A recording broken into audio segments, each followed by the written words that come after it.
Right now, something is reading these words that isn't you. Not the you that thinks it's in charge. Not the you that planned your day this morning or decided what to have for breakfast. There's another version of you, older, faster, and far more powerful. That's been running your life since before you could speak, and here's the unsettling part. The decisions you think you're making. Most of them were already made by your brain before your conscious mind even showed up. This isn't philosophy. This isn't speculation. This is what neuroscience has been proving for the last 4 decades. And once you understand it, you will never see yourself the same way again. Think about your morning. You woke up, maybe hit snooze, got out of bed, brushed your teeth, grabbed your phone. At some point, you chose what to wear, what to eat, which route to take. Except, did you really choose? Or did it just happen? We've been told our whole lives that we're rational beings making conscious choices, that every action starts with a thought, and every thought starts with us. That's the story we tell ourselves.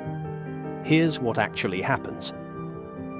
Psychologist John Bargh at Yale University has spent decades studying this exact question. In a landmark 1999 paper published in The American Psychologist, titled brilliantly, "The Unbearable Automaticity of Being," he and researcher Tanya Chartrand presented evidence that the majority of our moment-to-moment psychological life occurs through non-conscious means.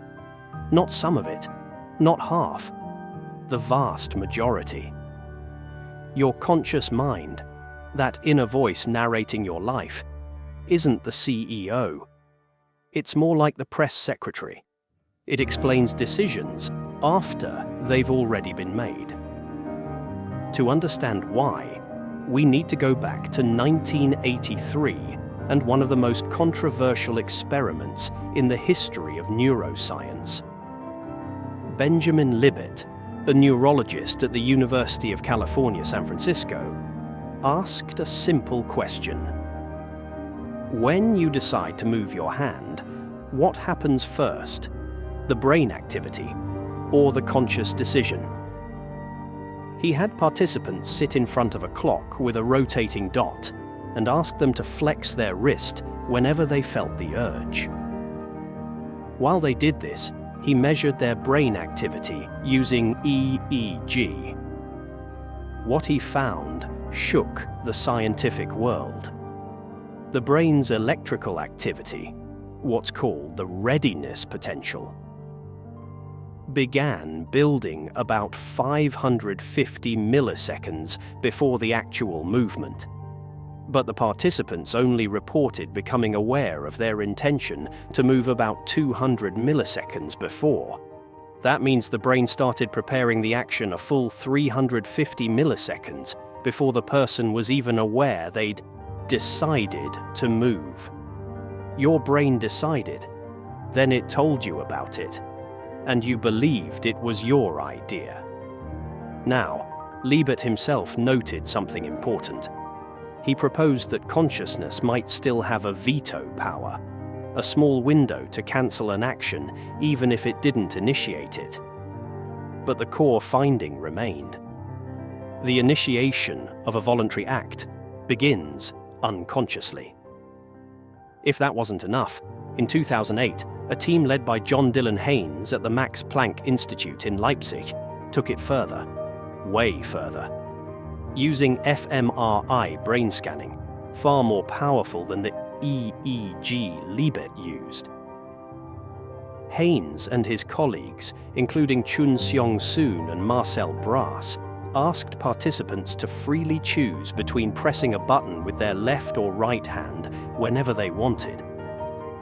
By analyzing patterns of brain activity in the prefrontal and parietal cortex, the researchers could predict which hand the person would choose, up to 7 seconds before the person reported making the decision.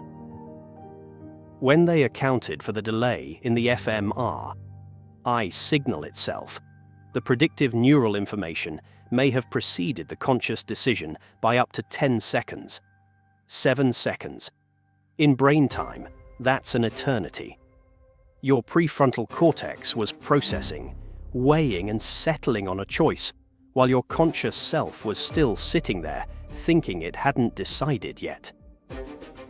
Now, here's where this gets practical. This isn't just about button pressing in a lab. Tor Nørretranders, a Danish science writer, compiled decades of research on information processing in his book, The User Illusion. The numbers are staggering. Our senses deliver approximately 11 million bits of information to the brain every second. How much of that reaches conscious awareness? Roughly 40 to 50 bits. That's less than 0.001%. Your conscious experience, everything you think you're perceiving right now, is a tiny highlight reel assembled by your unconscious mind. The rest? Your brain handled it without telling you. As Leonard Mlodinow, a Caltech physicist and co-author with Stephen Hawking, puts it in his PEN Award-winning book, Subliminal. Our perception, behavior, memory, and social judgment are largely driven by the mind's subliminal processes, not the conscious ones. So here's the twist most people miss. This isn't bad news. Think about the last time you met someone and something felt off. You couldn't explain it. They said all the right things, smiled at the right moments, but something in your gut said, "Don't trust this person." That was your subconscious. It picked up on micro-signals, a shift in posture, a millisecond delay in their smile, an inconsistency in their tone. And it processed all of that before your conscious mind even registered the handshake. That's not a flaw. That's 11 million bits per second working for you. A concert pianist who consciously thought about every finger placement would freeze. An athlete who analyzed every muscle movement would choke. The magic happens because the unconscious mind runs the show, freeing consciousness to focus on what it does best. High-level reflection, long-term planning, creative thinking. Your unconscious isn't your enemy. It's the most powerful tool you have. The problem isn't that it's running your life. The problem is that most people don't know it, and so they never learn to work with it instead of against it. You're not a puppet, but you're not the puppet master either. You're in a partnership with a part of yourself you barely know. So what do you do with this? If your subconscious runs on autopilot, the smartest thing you can do is program the autopilot. Psychologist Peter Gollwitzer at New York University has studied this for almost 30 years. His technique is called implementation intentions, and it's dead simple. Instead of setting a vague goal like, "I want to exercise more," you create a specific if-then plan. If it's 7 a.m. and I've finished my coffee, then I put on my shoes and walk for 15 minutes. Why does this work? Because you're essentially giving your subconscious a preloaded instruction.